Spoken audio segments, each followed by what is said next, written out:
In the dark waters of the Pacific Ocean, where war had transformed maritime expanses into hunting grounds, the American submarine Tang became legendary during her crew's lifetime. This Balao-class submarine carried 87 men and a commander whose name would enter history as a symbol of valor and tragedy. Richard O'Kane assumed command of Tang after serving on the legendary Wahoo under Dudley Morton.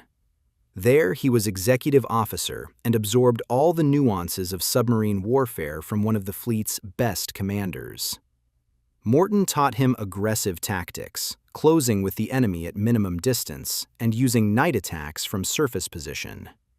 Now O'Kane's time had come to demonstrate what he had learned and prove he could surpass his mentor. Tang was built at Mare Island Naval Shipyard in California and launched in August 1943.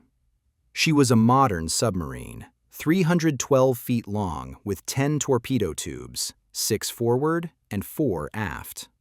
She could carry 24 torpedoes and achieve speeds up to 20 knots on the surface.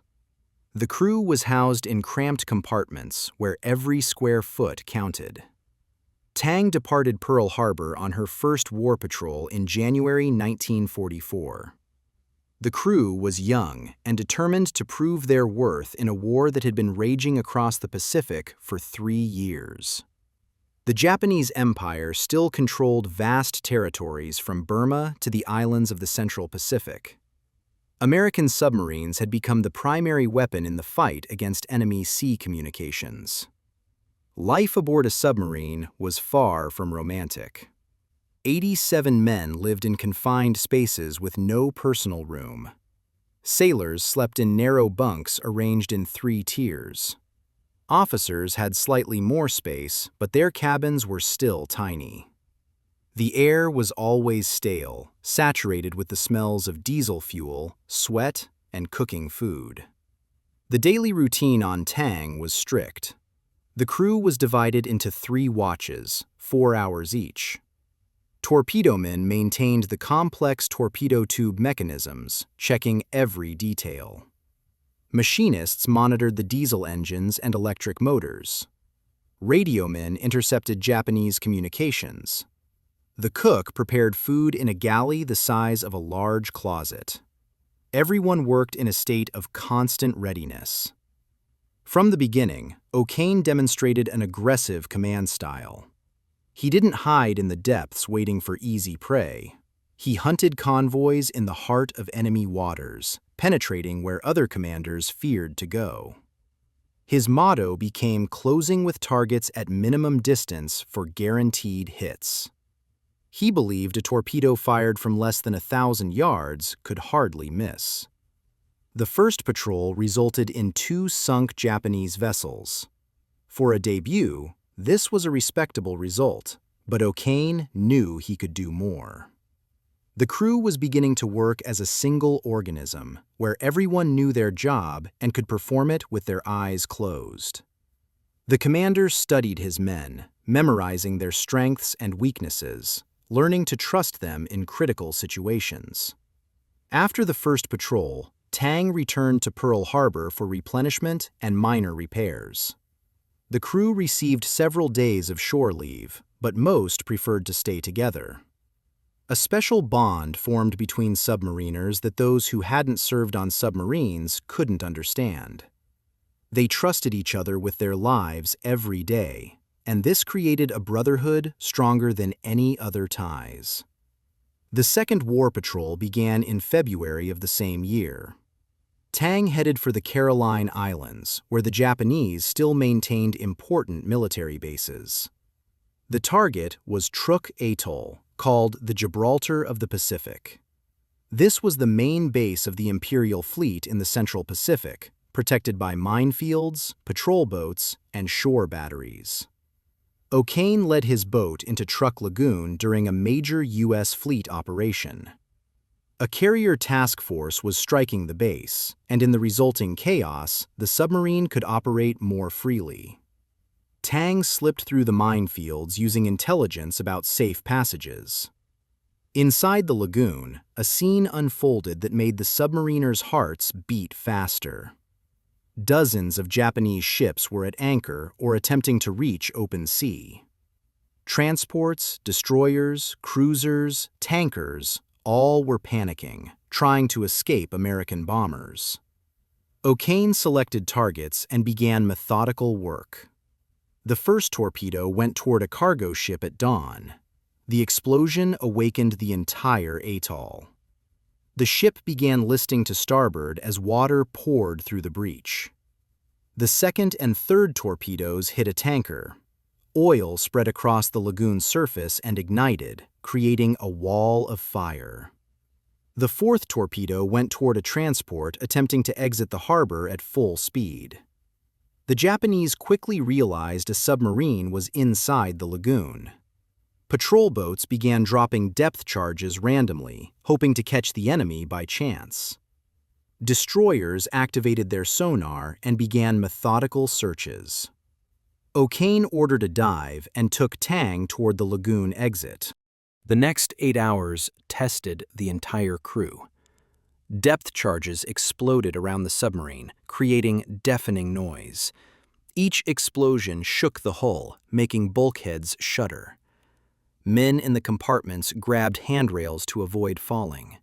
Light bulbs shattered from vibration, glass shards falling to the deck. Paint flaked from ceilings and walls. In the control room, Ōfuna stood at the periscope, giving brief commands. His voice remained calm, which carried to the entire crew. The helmsman executed his orders instantly, changing course and depth. Tang maneuvered between explosions, using temperature layers in the water to hide from sonar. Temperature layers were a natural phenomenon that submariners had learned to use for protection. Where cold and warm water met, a boundary formed that reflected sonar signals. A submarine beneath such a layer became practically invisible to the enemy. Ōfuna knew these waters and used every property they offered. Gradually, the Japanese ships lost contact with the submarine. The sounds of explosions became more distant. Tang slowly crept out of the lagoon and headed into open ocean. The crew began damage assessment. It proved minor. Several leaks, broken light bulbs, cracked insulation on electrical cables.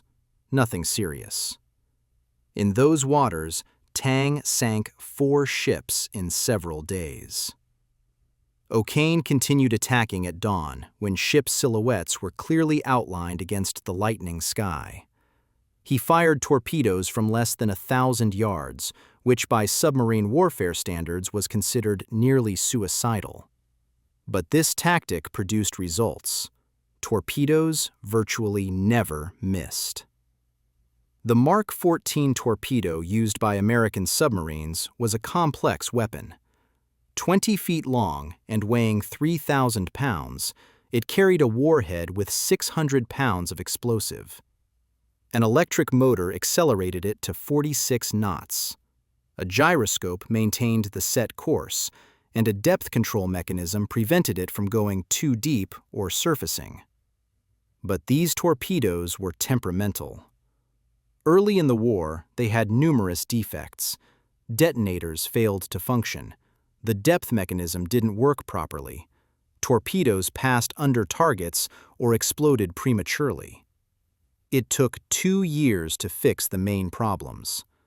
By the time Tang went to sea, torpedoes had become more reliable, but still occasionally malfunctioned. After the second patrol, Tang's and Ōfuna's reputation began growing in the fleet. Other submarine commanders discussed his tactics. Some tried to copy his methods. But not everyone had the nerve for such aggressive attacks. Closing with the enemy at minimum distance required iron composure and absolute confidence in one's ship and crew. By May, Tang departed on her 3rd patrol. Now the target was the Yellow Sea and waters near the Japanese home islands. These were the most dangerous waters for American submarines. Shallow water limited maneuvering when evading anti-submarine vessels. Anti-submarine defenses were particularly dense, since these waters were close to Japan. Enemy bases were located nearby, meaning rapid reinforcement arrival upon submarine detection. The Yellow Sea had an average depth of only about 120 feet. Tang couldn't dive deep to escape depth charges. Every dive was risky. One depth miscalculation, and the submarine would hit bottom. Ōfuna studied navigation charts to the smallest detail, memorizing every shoal and depression. It was here that Ōfuna demonstrated his true mastery of navigation and tactics. Tang glided over shallow water, using daylight hours to rest on the bottom and surfacing at night to charge batteries and search for targets. The commander knew every characteristic of his boat, felt it as an extension of his own body. He could determine ship type and speed by propeller sound, and understood where to look for the enemy from the slightest change in the sonar picture. Tang's sonar operators were consummate professionals. They worked in a small compartment, wearing headphones, listening to the ocean's symphony. Every sound had meaning. Ship propeller noise, anchor chain scraping, engine operation. An experienced sonar operator could determine a ship's class only by its propeller sound. They distinguished cargo vessels from warships, destroyers from cruisers. Even individual ships had unique acoustic signatures. During the third patrol, Tang sank 10 vessels. The crew worked tirelessly, reloading torpedo tubes again and again after each attack. In the torpedo rooms, there was stuffiness and the smell of machine oil. Torpedoes weighed 1.5 tons each, and moving them required coordinated efforts of several men. Torpedo men used special hoists and dollies, but the work remained heavy and dangerous. The torpedo tube reloading process was complex. First, the rear tube door inside the submarine had to be opened. Then, using hoists, the torpedo was pulled to the tube and carefully pushed inside. After that, the rear door was closed, all connections checked, and the torpedo prepared for firing. The entire process could take 15 to 30 minutes, depending on the crew's experience. Tang's torpedo men reduced this to 10 minutes. The fourth patrol began in August. Tang again headed for waters near the Japanese home islands, this time to the east coast. The sea was rough. Typhoons frequently passed through these latitudes, creating additional difficulties for navigation and attacks. Waves reached heights of 20 feet, flooding the submarine's bridge. Bridge watchstanders stood secured by safety lines, completely soaked and frozen. Ōfuna continued perfecting his night attack tactics. He attacked from surface position, using the submarine's low silhouette profile for stealthy approach. In darkness, Tang was practically invisible. A low-profile, dark gray painted hull blended with the sea. Only an experienced observer could spot her at distances less than a mile. Tang would burst into a convoy formation like a wolf into a sheep flock, sowing panic and destruction. Within minutes of combat, the commander managed to fire all 6 torpedoes from the forward tubes. While torpedoes ran toward targets, Ōfuna ordered a full turn. Tang pivoted in place, presenting her stern to the enemy. As soon as the turn completed, the 4 stern tubes engaged. Explosions lit the night sky with orange flame. Transports took hits, began listing and sinking. Escort vessels rushed about in panic, not understanding where the attack came from. Their searchlights swept across the sea surface, but Tang was already departing at maximum speed, disappearing into darkness. This patrol brought 13 more sunk vessels. Tang returned to base with empty torpedo racks and a crew of heroes. Ōfuna was already known in the fleet as one of the best submarine commanders. His crew was considered elite. Admirals studied reports of his patrols, trying to understand the secret of success. Between patrols, the crews spent time in Pearl Harbor.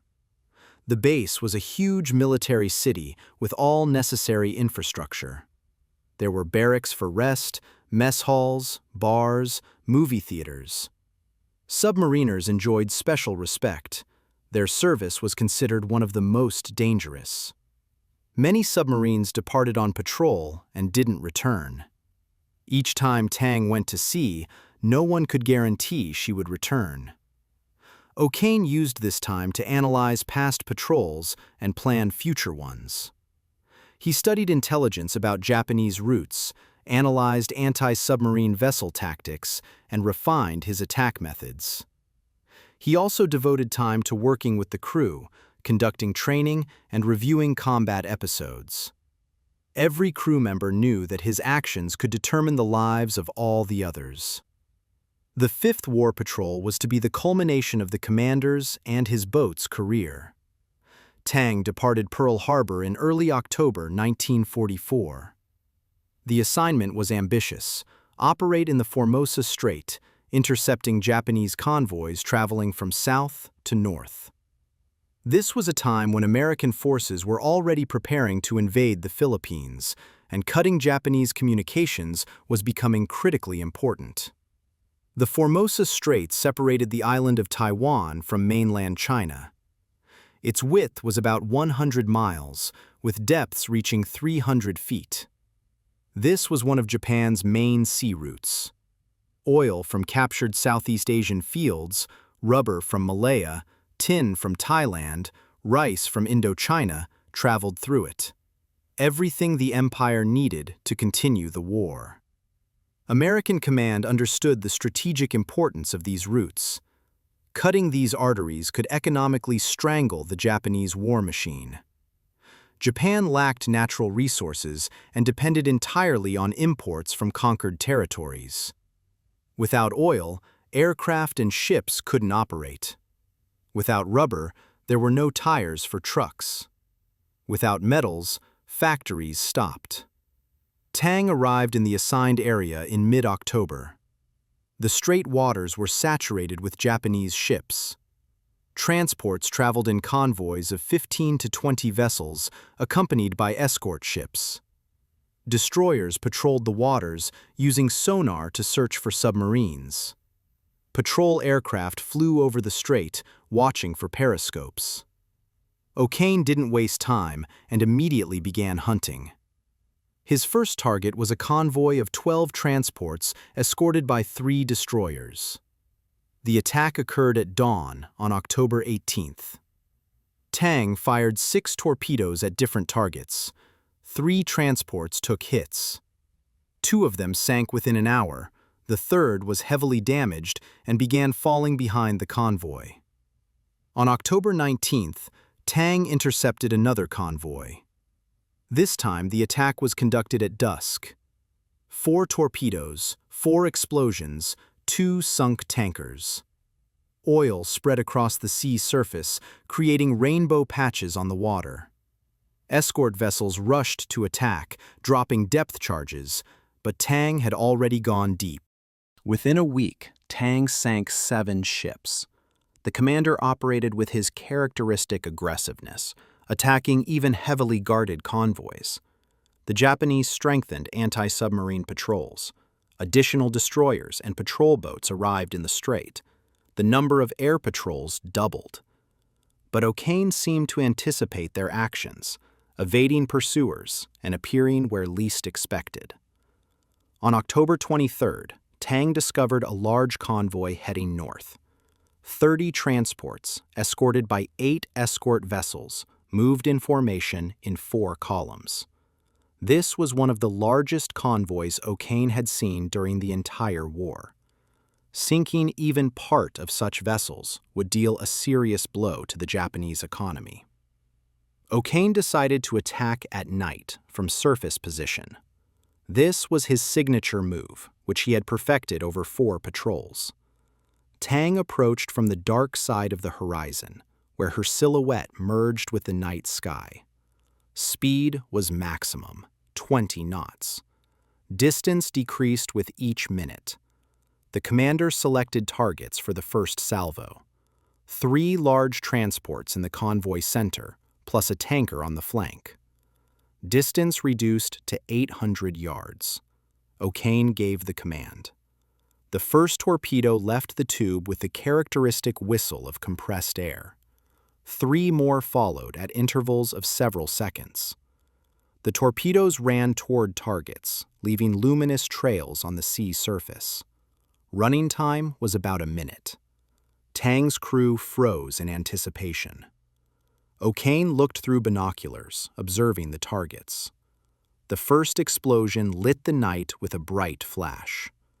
The transport in the convoy center took a hit in the engine room.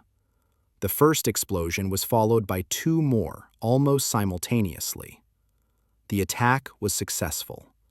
3 transports took hits and began sinking.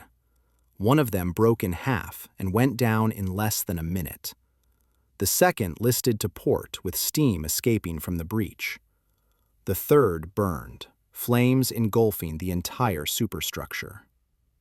But Japanese escort vessels reacted quickly. Searchlights switched on, sweeping across the sea surface. Artillery opened fire at the submarine's presumed location. The sky lit up with tracer rounds. The sea around Tang boiled from near misses. Shrapnel whistled over the bridge, making watchstanders duck. Ōfuna ordered a dive. Bridge watchstanders quickly descended through the hatch. The commander went last, securing the hatch cover behind him.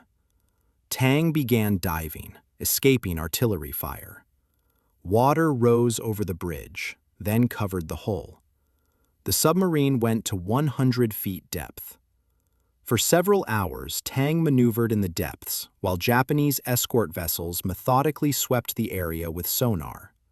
Sound pulses reflected off the submarine's hull, revealing her position. Destroyers passed over Tang, dropping depth charges. Explosions shook the water, creating shock waves felt in all compartments. The crew maintained silence. At such moments, even a whisper could be heard by enemy sonar. People lay in bunks or sat on deck, trying not to move. Each depth charge explosion made hearts beat faster, but no one showed fear. This was professionalism developed through many months of service. Ōfuna used all his skill to break away from pursuit. He changed course and depth, used temperature layers, even stopped all engines, letting the submarine drift in silence. Gradually, the sounds of Japanese ships became more distant. By dawn, the pursuit had ceased. Tang surfaced to periscope depth. Ōfuna surveyed the horizon through the periscope. The Japanese convoy had gone far north. Only smoke on the horizon showed its direction of travel. Escort vessels still patrolled the area, but they were several miles from the submarine. Ōfuna ordered surfacing to charge batteries. The following evening, October 24th, Tang went hunting again. The submarine had 8 torpedoes remaining, 4 in forward tubes and 4 in stern tubes. Ōfuna planned to use them all in one attack, then return to base. This was the patrol's last battle, and the commander wanted to make it memorable. Around midnight, sonar operators detected propeller noise on the horizon. Ōfuna ordered approach. Within an hour, Tang established visual contact with the convoy. These were transports escorted by destroyers, traveling the same route north. The convoy was smaller than the previous one, about 15 vessels with 4 escort ships. Attack conditions were difficult. The sea was rough. Wind raised waves 10 feet high. Visibility was limited due to clouds obscuring the moon. But Ōfuna decided to attack. This was his style. Never miss an opportunity to strike the enemy. Tang began closing with the convoy. The submarine ran at full surface speed, bow cutting through waves. Spray flooded the bridge, but O'Kane stood, peering into darkness. Beside him were watch officers and lookouts, all soaked through but focused on their work. The convoy was zigzagging, changing course every few minutes. This was standard anti-submarine tactics, making torpedo aim difficult.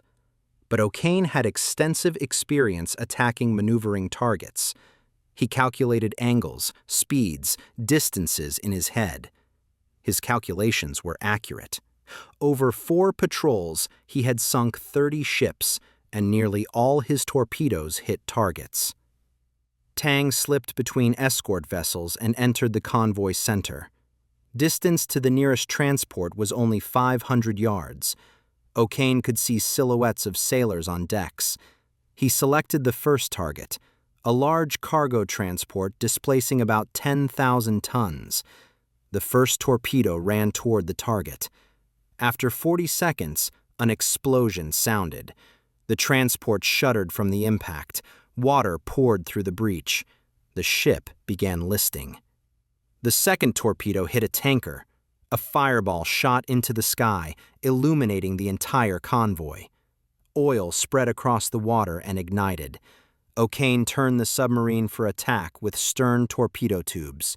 The turn at full speed created a large wake, but the commander wasn't concerned.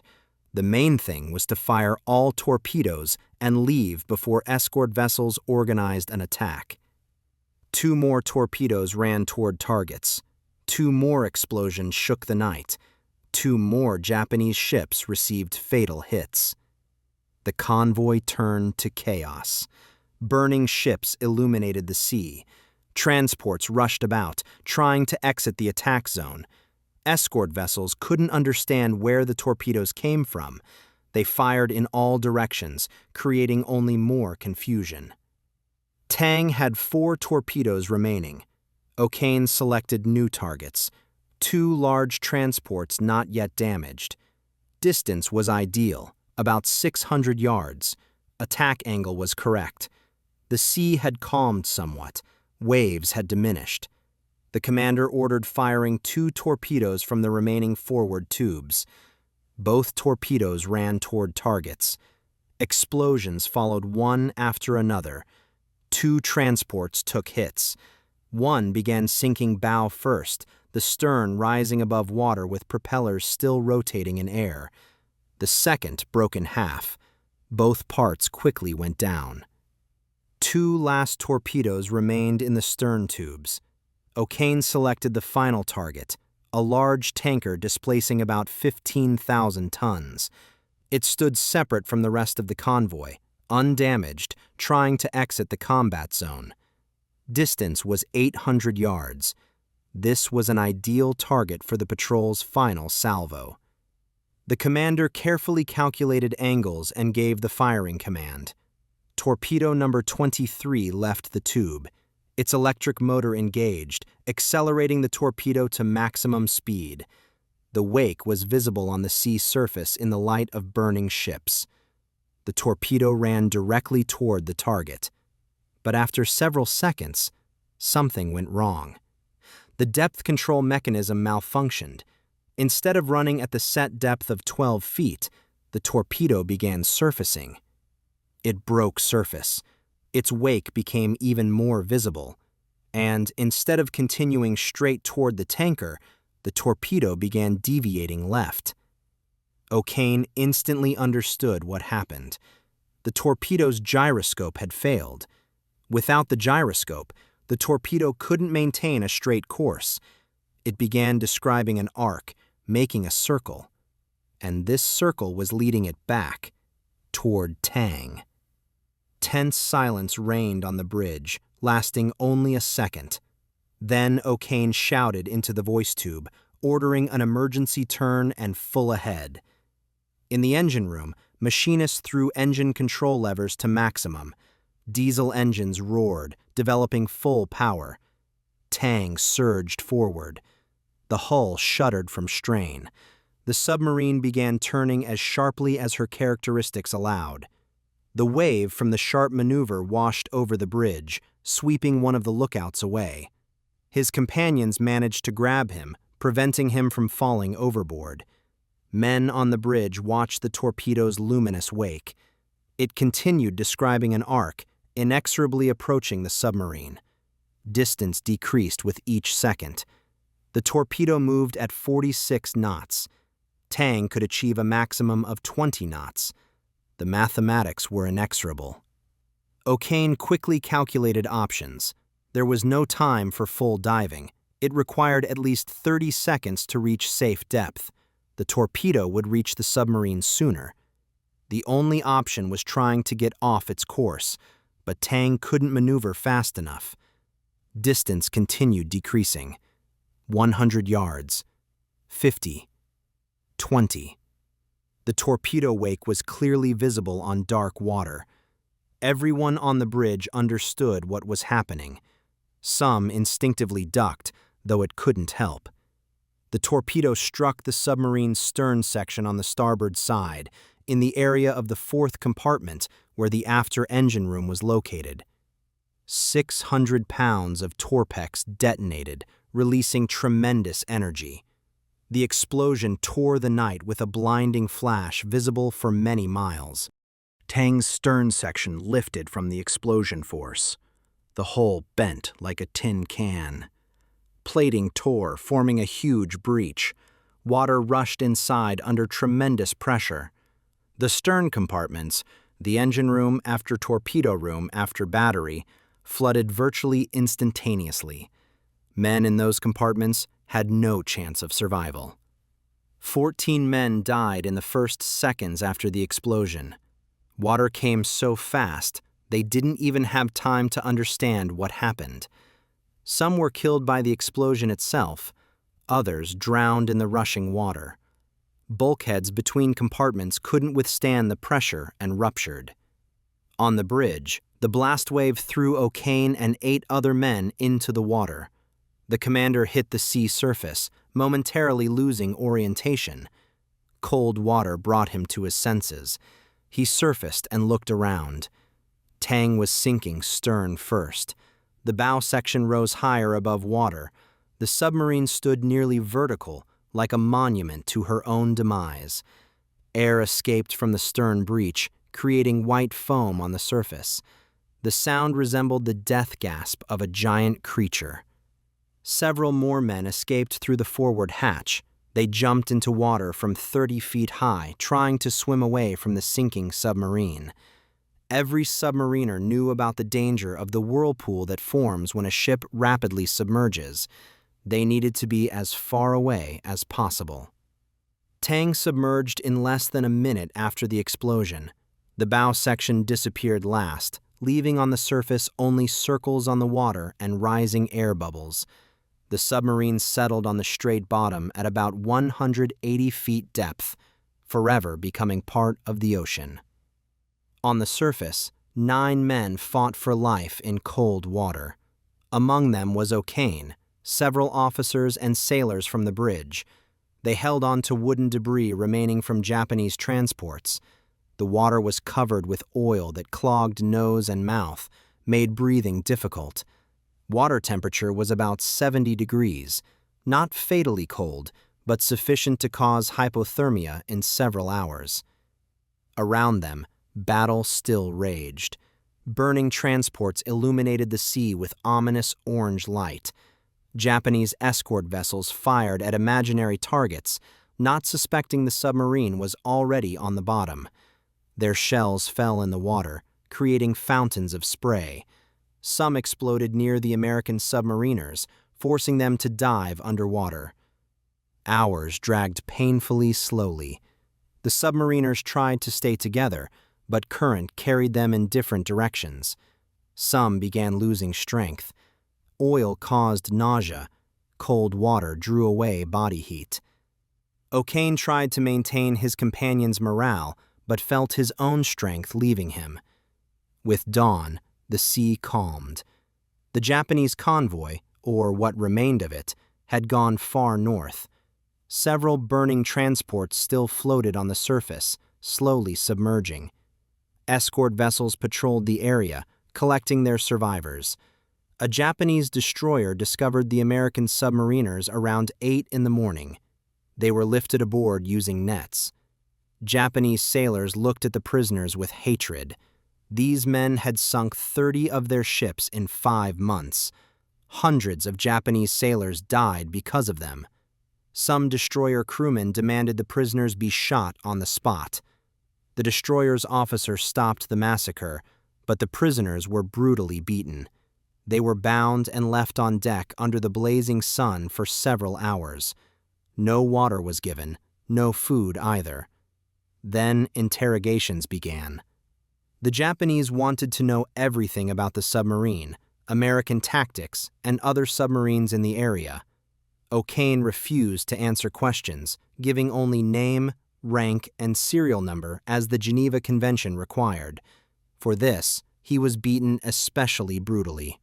The interpreter shouted questions. An officer struck his face when the commander remained silent. Other prisoners received the same treatment. After several days, the prisoners were delivered to Formosa, to a POW camp in Taipei. Conditions were terrible even by Japanese camp standards. Prisoners were held in wooden barracks without heating or proper ventilation. They slept on bare planks. Rations consisted of a bowl of rice with water twice daily, sometimes with a piece of dried fish. Disease was common. Dysentery, beriberi, malaria cut down prisoners. Medical care was virtually non-existent. Japanese doctors didn't consider it necessary to spend medicine on POWs. Many died from diseases that would have been easily treated under normal conditions. Work was exhausting. Prisoners were used for fortification construction, cargo loading in the port, and other heavy labor. The workday lasted 12 hours in any weather. The slightest infraction brought beatings. Guards beat prisoners for slow work, for incorrect bows, simply for entertainment. The winter of 1944 to 45 was particularly harsh. American bombing of Formosa intensified. The camp was located near military facilities that were being struck. Bombs sometimes fell near the camp, killing and wounding prisoners. Guards hid in shelters during such moments, leaving prisoners to their fate. The 9 submariners from Tang stayed together, supporting each other. They were the elite of the American submarine force, accustomed to discipline and mutual support. This helped them survive when many other prisoners broke under the burden of camp life. O'Kane retained the rank of commander even in captivity. He organized his men, ensured they shared the meager rations equally, and supported them morally. He told them about home, that the war would soon end, that they would return to families. This helped them not lose hope. In spring 1945, prisoners were transferred to Japan, to Honshu Island. The transfer was a nightmare. Prisoners were packed into a cargo ship's hold without ventilation or light. The voyage lasted several days. Many died from suffocation and heat. Bodies were simply thrown overboard. The camp in Japan proved even worse than on Formosa. Hunger was constant. Rations reduced to 1 bowl of rice gruel per day. Prisoners worked in mines, extracting coal. Work was deadly dangerous. Cave-ins occurred regularly, burying people under tons of rock. But the war's end was approaching. American bombing became more intensive. Japanese cities were turning to ruins, one after another. Prisoners heard explosions, saw the glow of fires. They understood Japan was losing the war. In August 1945, bombing suddenly stopped. Several days of strange silence followed. Guards were confused and angry. Then came news of Japan's surrender. The war was over. American forces liberated POW camps in September. O'Kane and the other Tang survivors were among those freed. They were emaciated, sick. Many could barely stand. but they survived. Of Tang's 87 crew members, 9 returned home. Ōfuna returned to America as a hero. He was awarded the Medal of Honor for Tang's last patrol, for courage and outstanding leadership in combat. The award ceremony took place at the White House. President Truman personally presented him with the nation's highest military award. But fame couldn't silence the pain of loss. 78 men died that October night. Ōfuna knew many of them personally, knew their families, their dreams.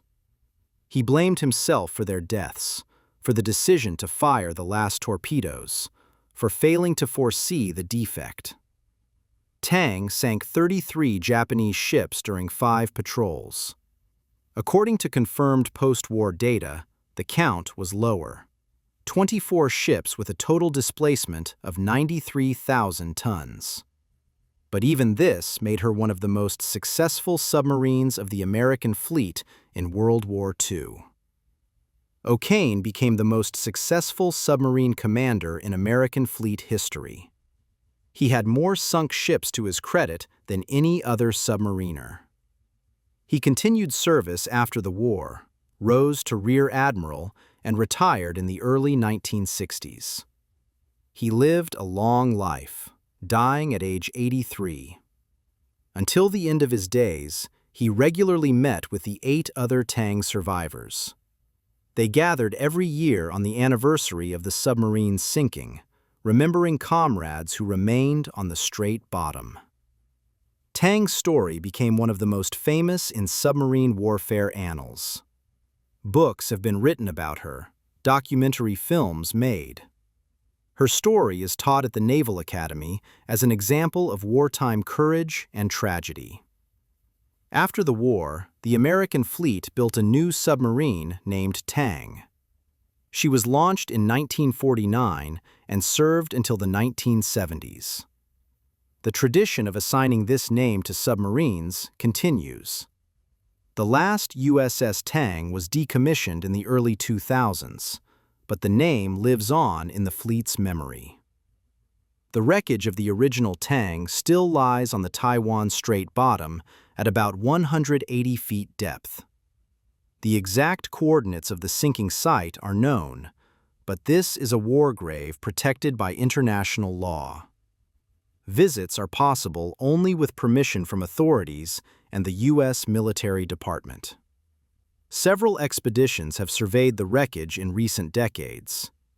The submarine lies on her starboard side, broken in half at the torpedo explosion site. Corrosion over 70 years has destroyed many details, but general contours are still distinguishable. Inside remain the remains of 78 submariners who were never raised to the surface.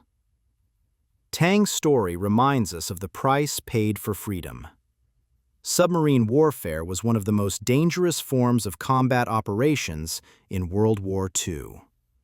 American submarines sank more than half of the entire Japanese merchant fleet, making an enormous contribution to victory. But every 5th submarine didn't return from patrol. More than 3,500 American submariners died in the war.